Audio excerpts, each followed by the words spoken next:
টঙ্গীতে ইজতেমার ময়দানে সংঘর্ষে প্রাণহানির ঘটনায় ২৯ সাতপন্থী নামসহ অজ্ঞাত কয়েকশো জনকে আসামি করে টঙ্গী পশ্চিম থানায় মামলা হয়েছে। এই ঘটনায় একজনকে গ্রেপ্তার করেছে পুলিশ। রাতে মাওলানা এস.এম. আলম হোসেন টঙ্গী পশ্চিম থানায় এ মামলা করেন। ইজতেমার মিডিয়া সমন্বয়ক হাবিবুল্লাহ রায়হান জানান, আসামিরা সরকারি সিদ্ধান্ত না মেনে ২০ থেকে ২৪ ডিসেম্বর টঙ্গী ময়দানে সাতপন্থীদের জোর করার মর্মে ফেসবুক, ইউটিউব সহ বিভিন্ন সামাজিক মাধ্যমে প্রোপাগান্ডা চালায়।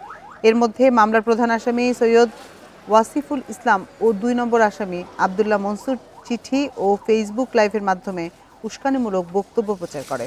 এর জেরে ১৮ ডিসেম্বর মধ্যরাতে ঘুমন্ত সাথীদের উপর হামলার ঘটনা ঘটে।